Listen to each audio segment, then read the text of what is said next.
universe is infinite. It has no beginning and no end.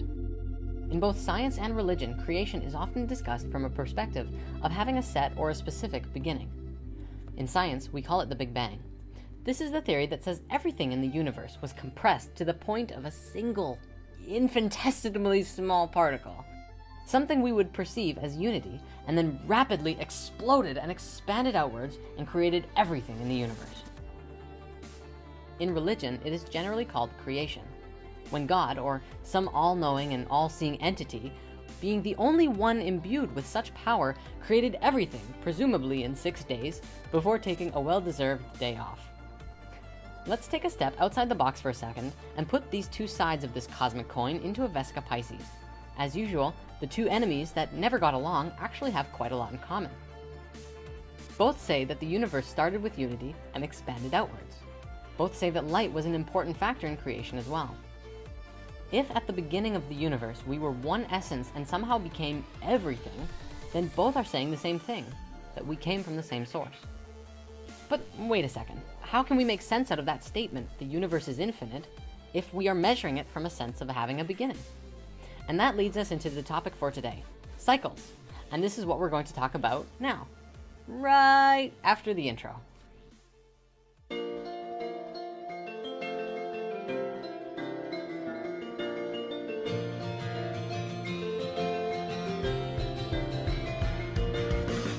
Cycles are everywhere. The way in which we live our lives is made up of cycles. We have both biological cycles and technological cycles. Biological cycles exist naturally as a part of the creation process of life, and technological cycles are cycles that we have created and superimposed over top of these other cycles as a way of measuring and understanding the reality that we are a part of. Time is a perfect example of this. It doesn't really exist on its own. It has no life of its own. It's simply a measurement of some other cycles. So you could think of it as a measuring tool, such as an hour worth of this, or I'll meet you at 6. In the past, we might have said it differently. Let's gather again at the second moon cycle. We've actually talked about cycles before, which makes it really easy to go deeper into this. If you need a recap, watch lesson 16, Shift of the Ages. Let's get more into examples of technological cycles. Take, for example, our calendars, seconds, life cycles of video game consoles. Some of them, like our year-long calendar count, is our interpretation of a natural cycle, the Earth spiraling around the sun. Others, like video game consoles, are completely based on our modern world, current technology, the economy, buyer's demand, and what have you. Biological cycles are nature. They happen in relationship to each other, and are much more harmonic than the cycles that we've created. They are natural. The tree doesn't think, is it time to bear fruit yet? I'm just not sure. I think I'll hold off because I'm afraid no one's gonna eat the fruit, right? In nature, the tree just doesn't. It knows by its inherent instructions what it's supposed to do. It's by its natural design. Other cycles in nature are like solar and lunar cycles, the 4 seasons, and bears that hibernate. Notice too, with the information from lesson 16, you could map it like this. There are smaller cycles within the larger cycles. Like our celestial cycle, we find it broken up into the 4 seasons, and inside that, we have the cycles of the rest of life on Earth, all doing their thing in relationship with each other, which are both influenced by and influence the larger cycle. Sometimes it may not seem like the smaller cycles have no influence on the larger cycle, but just imagine the story of what happened to the Martians on Mars in the Human History movie. I'm not saying that this is exactly what happened, but if the actions of the individual beings changed the evolution of the planet that ultimately ended up in the destruction of the planet, well, that would be the smaller cycles influencing the larger cycles. You know, it's just an idea. We also have cycles within our own bodies, such as breath, drinking water or liquids, and eating food. These cycles are a lot harder to map out because we are the ones who decide when we eat, what we eat, and how much we eat. But it actually does create effects on us throughout our days. Once again, those smaller cycles have an effect on our larger day-to-day cycles. Interesting. Our interactions with the 4 elements are constantly cycling. Fire, for example, is prana, which is happening all the time, more frequently than breath, drink, and food. You can see how these cycles become more dense and happen less often. You breathe more than you eat. Air is less dense than solid food. And so it stands to reason that a dense cycle has a longer duration. As you breathe in, you ride the sine wave up, and as you breathe out, you drop the sine wave back down. As you go about your day, every hour, minute, and second, you are breathing. And if you created a healthy breathing cycle for yourself, then the other cycles you are experiencing, the larger cycles, would become more harmonic naturally. If you change the cycle of your breathing, if you alter it to accommodate technological cycles, such as pollution and obesity, then once again the result is a cycle that is less harmonic with the natural order of things. Some call this dis-ease, the opposite of a natural cycle, which flows with ease. Of course, you can always correct a cycle that is in disease. Sure, it may take some time, but enough steps in the direction of a natural cycle do eventually get you back in the flow. If you start your day in a healthy way, at the start of the morning, then the rest of the day will flow that much more harmoniously. If you wake up with the sun, you ride the wave of the entire day and are more in tune with the day itself. This was a hard one for me to get and put into practice because I always used to love sleeping until noon. If you think about it, there are different things adapted for different parts of the day. Cats can see in the dark, so it makes sense that they're night animals. I have trouble seeing in the dark without superimposing a technological cycle over top of it. So maybe I should be sleeping. What I mean is lights and night goggles. Artificial light is a cycle of electricity, a technological cycle. There are positive and negative swings in the cycles. What I mean when I say positive and negative is the presence of something and the presence of the opposite of that thing. Such as with a magnet, you have a positive end and a negative end. One is pulling and one is pushing. Plus or minus, male and female.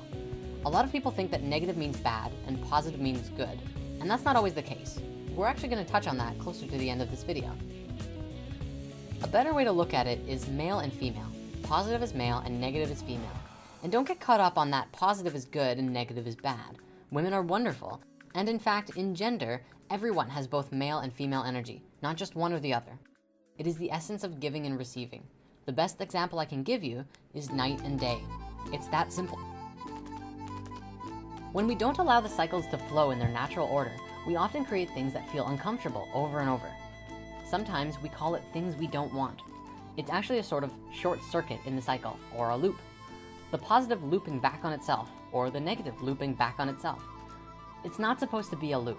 There needs to be a crossing over of the male and female energy. That's what creates the infinity, the oneness that we've all been feeling and talking about. Now, of course, we've also made the connection before between what we have described as cycles, this form, and the structure of DNA. This is the instruction set for the building blocks that make up our being. As we increase our awareness of these instructions and understanding, we can transcend our 3D perspective of reality and shift into an awareness of the interconnected causality of all of the planes of existence. There's a little trick here though. Understanding and awareness are not necessarily the same thing. Just as the tree does what it does without needing to understand, without a brain, so to speak. Understanding is not required for the instructions to be followed. That simply means that sometimes the brain just gets in the way of the natural flow of the cycles, the natural knowing that comes through your heart. On that topic, I have something important to share. There's a lot of people who like to talk about life from this new age perspective that everything is just love and light all the time, and that if we just think happily, even when things aren't going very well, we'll be fine.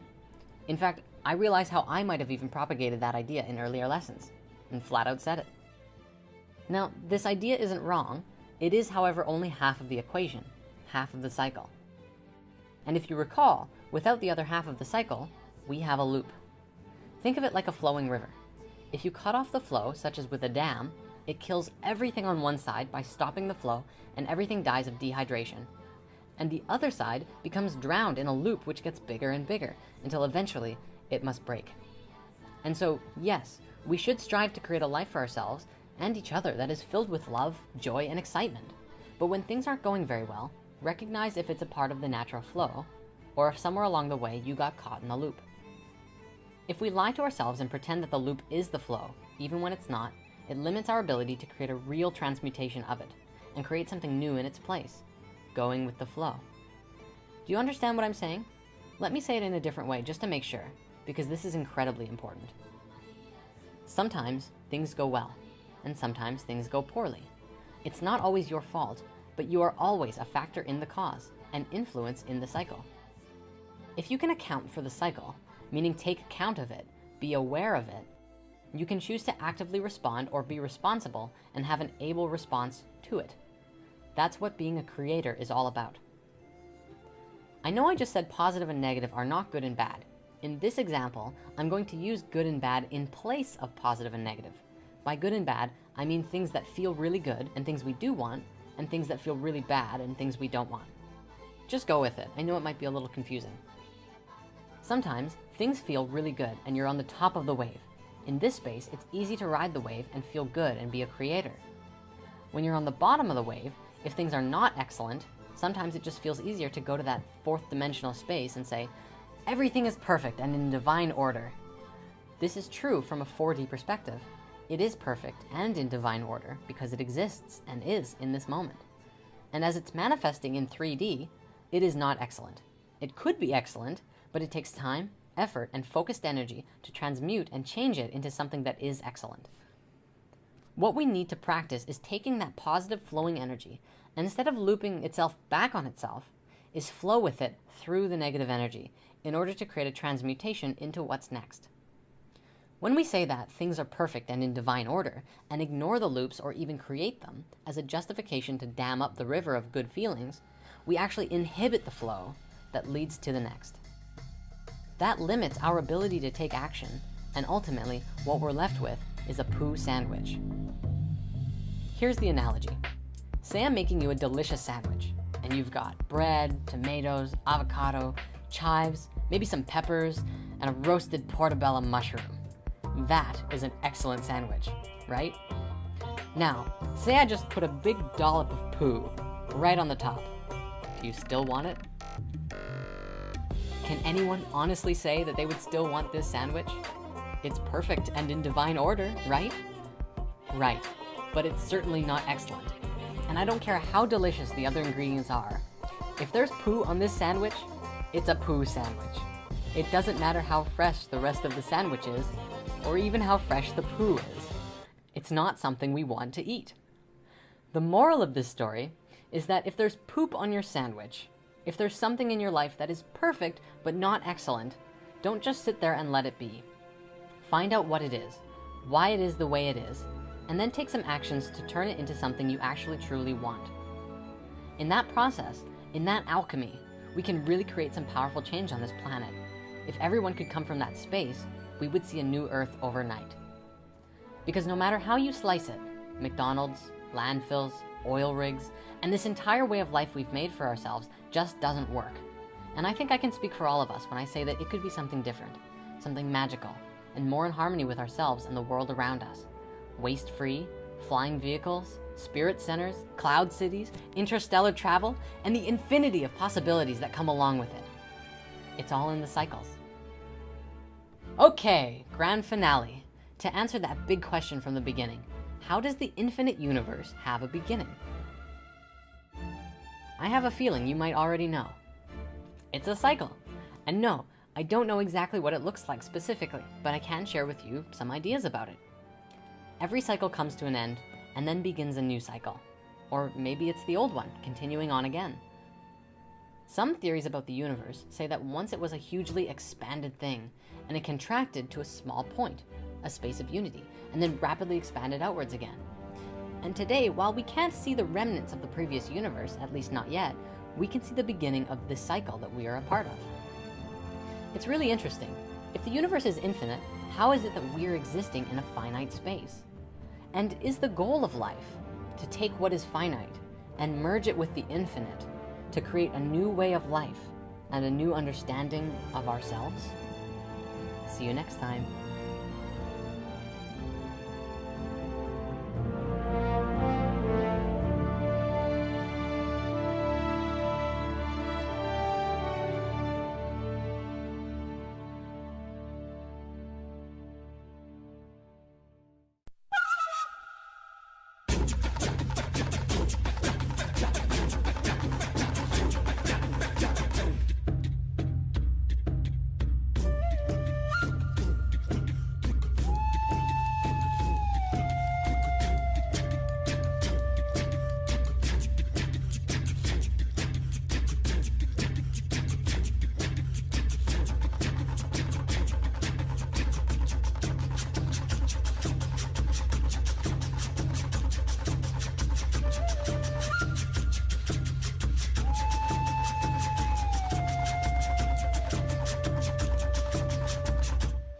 and technological cycles. Biological cycles exist naturally as a part of the creation process of life, and technological cycles are cycles that we have created and superimposed over top of these other cycles as a way of measuring and understanding the reality that we are a part of. Time is a perfect example of this. It doesn't really exist on its own. It has no life of its own. It's simply a measurement of some other cycles. So you could think of it as a measuring tool, such as an hour worth of this, or I'll meet you at 6. In the past, we might have said it differently. Let's gather at the same source. But wait a second. How can we make sense out of that statement, the universe is infinite, if we are measuring it from a sense of having a beginning? And that leads us into the topic for today, cycles. And this is what we're going to talk about now, right after the intro.